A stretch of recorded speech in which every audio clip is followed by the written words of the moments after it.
کہ جس وقت امام رضا علیہ السلام کی شہادت کا وقت قریب آیا تو آپ نے مجھ سے بیان فرمایا کہ ابو الصلت حربی، دیکھو صبح مجھے مامون رشید اپنے دربار میں بلائے گا، میں دربار میں جاؤں گا، لیکن جس وقت میں مامون رشید کے دربار میں جاؤں تو اگر میرے سر پہ کوئی تولیہ یا چادر قسم کی کوئی چیز ہو تو مجھ سے تم کوئی کلام نہ کرنا، اور اگر میرا سر برہنہ ہو، میرے سر پہ کوئی تولیہ یا چادر قسم کی کوئی چیز نہ ہو تو مجھ سے کلام کر لینا۔ جو صبح ہوئی، امام علیہ السلام اسی انتظار میں ہے کہ مامون کی طرف سے کب قاصد آئے اور کب میں مامون کے دربار میں جاؤں۔ ایسے وہ وقت آیا کہ مامون کی طرف سے قاصد آتا ہے امام علیہ السلام کو بلانے کے لیے کہ آپ کو بادشاہ وقت نے یاد کیا ہے، بادشاہ وقت نے آپ کو بلایا ہے۔ ابو الصلت حربی بھی دیکھ رہے ہیں، امام علیہ السلام جانے کے لیے روانہ ہوتے ہیں۔ ابو الصلت حربی نے دیکھا کہ امام علیہ السلام کے سر پہ چادر قسم کی کوئی چیز ہے، لہذا ابو الصلت حربی نے امام علیہ السلام سے کوئی کلام نہ کیا۔ امام علیہ السلام مامون کے دربار میں پہنچ گئے۔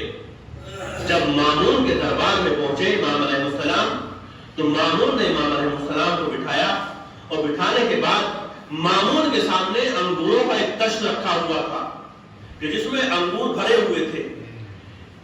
مامون امام علیہ السلام کو ان انگوروں کی طرف اشارہ کرتا ہے کہ انگور نوش فرمائیے، کتنے اچھے انگور ہیں، کتنے بہترین انگور ہیں۔ ایسے امام علیہ السلام نے جواب دیا کہ اس سے کہیں زیادہ اچھے جنت کے بہشت کے انگور ہیں، لیکن ایسے مامون کی طرف سے اصرار ہوا کہ آپ نے نوش فرمائے۔ امام علیہ السلام نے انکار کیا۔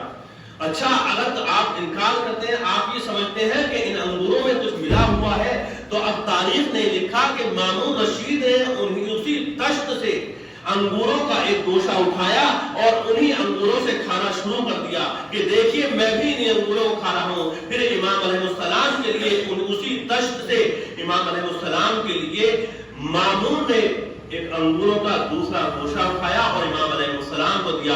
ایسا تاریخ میں ملتا ہے کہ امام علیہ السلام نے ان انگوروں سے صرف اور صرف 3 انگور نوش فرمائے۔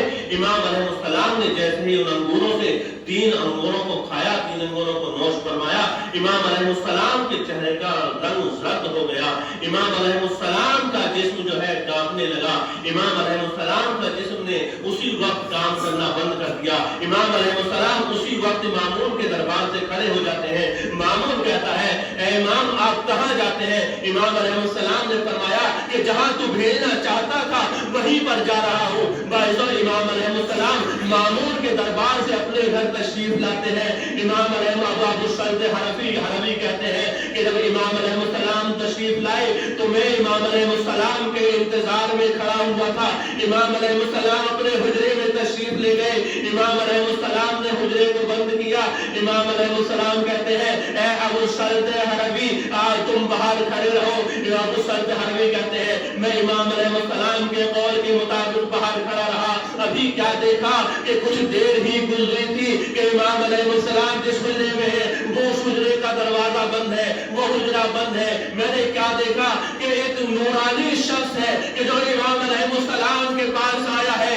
میں نے جب اس کو دیکھا تو میں نے اس سے کلام کیا کہ آپ کون ہیں، آپ کس طریقے سے یہاں پر تشریف لائے ہیں جبکہ حجرہ بند ہے؟ تو آنے والا کہتا ہے کہ جس طریقے سے خدا عالم نے باعجاز امامت مجھے مدینے سے یہاں بھیجا ہے، اسی طریقے سے میں اس حجرے کے اندر بھی چلا گیا ہوں۔ بازاداروں ایک مرتبہ آنے والا شخص کوئی اور نہیں تھا بلکہ آپ کے فرزند امام محمد تقی علیہ السلام تھے۔ امام رضا علیہ السلام سے آپ کے فرزند ملاقات کرتے ہیں۔ بعض امام علیہ السلام نے آپ سے ملاقات کی، امام رضا علیہ السلام سے ملاقات کی، والد ابھی ملاقات ہی کر رہے تھے، ابھی گفتگو ہی ہو رہی تھی باپ اور بیٹے میں کہ ایک مرتبہ امام رضا علیہ السلام کی شہادت واقع ہو جاتی ہے۔ والدو جیسے ہی امام علیہ السلام کی شہادت ہوئی، امام محمد تقی علیہ السلام ہے کہ آپ گریہ کرنے لگتے ہیں، آپ رونے لگتے ہیں۔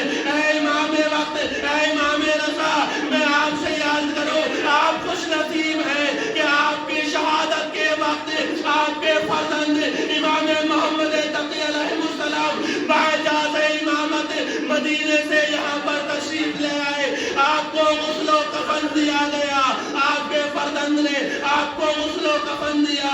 اے امام وقت، آپ خوش نصیب ہیں کہ آپ کو آپ کے فرزند نے توس میں جسے آج مشہد کہا جاتا ہے وہاں پر دفن کر دیا گیا۔